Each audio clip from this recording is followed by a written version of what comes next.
Cinema promotions కోసం జనాలను పిచ్చివాళ్ళను చేయటం ఇప్పుడు చాలా కామన్గా మారిపోయింది. ఇప్పుడు ఈ లిస్ట్లో రాకింగ్ రాకేష్ కూడా చేరిపోయారు. కేసీఆర్ మూవీ ప్రమోషన్స్ కోసం ఏకంగా ఐటీ దాడులే చేయించారు అంటూ వీడియోను పోస్ట్ చేశారు రాకేష్. అయితే ఆ వీడియో ఏంటో ఇప్పుడు ఒకసారి చూద్దాం. సినిమా తీస్తాడా రాకేష్ అంటే మీరేనా? We are from income tax department. Income tax department నడవండి సార్. ఎవరు సార్ మీరు? వస్తున్నామయ్యా, ఎందుకు తొందరపడతావు? ఇన్కమ్ చెప్తాం ట్యాక్స్ కదా. డిపార్ట్మెంట్. సార్ మాలేసుకున్నావు.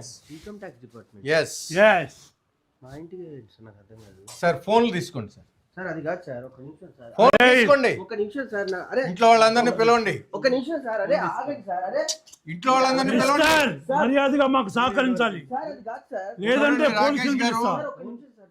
సార్ నాకు ఫోన్ ఒకటి. సుజీ సుజీ ఏమైంది స్వామి? ఎవరు వీళ్ళంతా? Income tax department. ఆ? Income tax department. వీళ్ళు మన ఇంటికి ఎందుకు వచ్చిందండి? కూర్చోండి మీరు. సరే ఒకసారి కూర్చో కూర్చో కూర్చోను.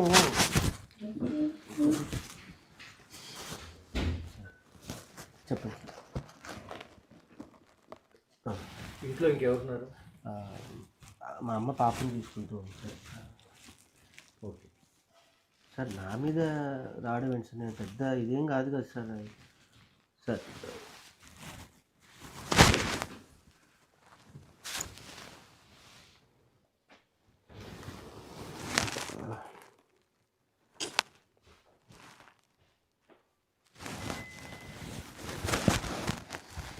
ఇవన్నీ ఫేక్ సార్. ఇవన్నీ నా దగ్గర కూడా వచ్చాయి సార్. ఇవన్నీ fake news sir. Fake news sir. ఇవన్నీ నీకు సినిమా తీయడానికి డబ్బులు ఎక్కడి నుంచి వచ్చాయి? అదే సార్, బేసికల్లీ నేను మిమిక్రీ ఆర్టిస్ట్ అని మీకు ఇందాక చెప్పాను కదా సార్. నాకు అందరూ పరిచయం, ప్రపంచ దేశాల్లో అందరూ దేశాలు తిరిగాను. సో అందరినీ సినిమా చేసి రాసుకున్నానండి. నేను సినిమా చేస్తున్నాను, కొంచెం మీ అందరూ కూడా హెల్ప్ చేయండి సార్ దయచేసి ప్లీజ్ అంటే అందరూ కొంతమంది కథ విన్నారు, కొంతమంది కథ వినకుండానే నాకు హెల్ప్ చేశారు సార్. చాలామంది హెల్ప్ చేశారు సార్. మీ మిస్సెస్ మెల్లో బంగారం కూడా లేదు. బిళ్ళప్ప సానుభూతి పొందటానికా? నాటకాలు ఆడుతున్నారా? ఎవరు నమ్మించడానికి? సార్ ఎక్కడున్నది సార్? ఉన్నదంతా తీసుకుపోయి బ్యాంకులో పెట్టింది సార్. జర మీరన్నా చెప్పుండ్రి సార్, తొందరగా తీసుకురమ్మని చెప్పి. లేదు సార్, సినిమా కోసం మొత్తం బ్యాంకులో పెట్టిండు. సుజాత తెస్తాను కదా, సినిమా హిట్ అయింది కదా, డబ్బులు వస్తాయి కదా, తెస్తాను. ఆగు సుజాత ఆగు, నేను మాట్లాడుతున్నాను కదా. ఇన్కమ్ ట్యాక్స్ డిపార్ట్మెంట్ అది, అర్థమైందా? ఉంటాయి కొంత మాట్లాడే విధానం ఒకటి ఉంటుంది సుజాత.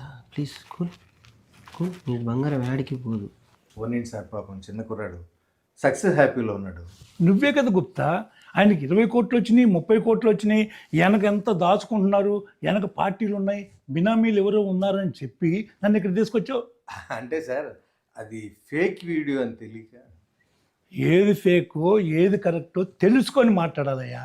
ఇష్టం వచ్చినట్టు మాట్లాడి ఇలాంటి మంచి వాళ్ళని ఇబ్బంది పెడతావేంటయ్యా? స్వామి, నీ సక్సెస్ మీట్కి మమ్మల్ని కూడా పిలుస్తావు కదా. ఇంకేమున్నాయి అమ్మటానికి? అన్ని తీసుకుని బ్యాంకులో పెట్టిండు. సుజాత సక్సెస్ మీట్ కూడా మనం ఎందుకు సుజాత? సక్సెస్ మీట్ కూడా లేవు కదా పైసలు. సక్సెస్ మీట్ కి బ్యాంక్ లో ఉన్నవి ఇంటికి తెచ్చుకుంటాం. డబ్బులు వస్తున్నాయి కదా, మళ్ళీ ఇప్పుడు సక్సెస్ మీట్ కి ఇన్ని డబ్బులు వచ్చినాయి అన్ని డబ్బులు వచ్చినాయి అనుకో, రాకేష్ సినిమాకి 6 కోట్లు వచ్చినాయి 7 కోట్లు వచ్చినాయి అని చెప్పి మళ్ళీ న్యూస్ వేస్తారు. అదొక ఫేక్ న్యూస్ అవుతుంది. అర్థమైందా? నా గాజులు అమ్మవు కదా. నీకు ఈ 2 చేతి గాజులు నీకు తెస్తాను సుజాత ప్లీజ్. మరి సక్సెస్ మీట్ కి డబ్బులు ఎక్కడి? సక్సెస్ మీట్ చేయాలన్నా కూడా డబ్బులు కావాలి. అంత బాధపడబాకు, మేమున్నాం మీకు అండగా. నీ ఫోన్పే నెంబర్ చెప్పు. ఏంటి సార్? ఫోన్ ఇవే సార్ 25,000 పంపించాను, చూసుకో. అవును గుప్తా, బెల్లం కొట్టిన ఇలాగ అలా నిలబడకపోతే కూర్చోకపోతే ఆయన కూడా నువ్వు ఏదో డబ్బులు సార్ పిల్లికి బిచ్చం పెట్టిన వాళ్ళు మీరే 25,000 ఇస్తే నేను ఇయ్యనా సార్? ఇస్తా సార్. ఏందో సార్ జబర్దస్త్తో మంచి గుర్తింపు సాధించుకున్న రాకింగ్ రాకేష్ ప్రధాన పాత్రలో కనిపించి నిర్మించిన సినిమా కేసీఆర్. కేసీఆర్ అంటే కేశవచంద్ర రమావత్. జనాల్లోకి ఈ సినిమాను తీసుకెళ్లేందుకు రాకేష్ ఇలా ఒక ఫేక్ వీడియోను తీశారు. ఇది జనాల్లోకి వెళ్ళింది కానీ నెగిటివ్గా అనే చెప్పాలి. ఓ సినిమా ప్రమోషన్ కోసం మరి ఇంతలా దిగజారిపోవాలా అని ప్రశ్నిస్తున్నారు నెటిజన్స్. అసలు ఏమాత్రం కామన్ సెన్స్ కూడా లేదా అంటూ కొంతమంది కమెంట్స్ మొదలుపెట్టారు.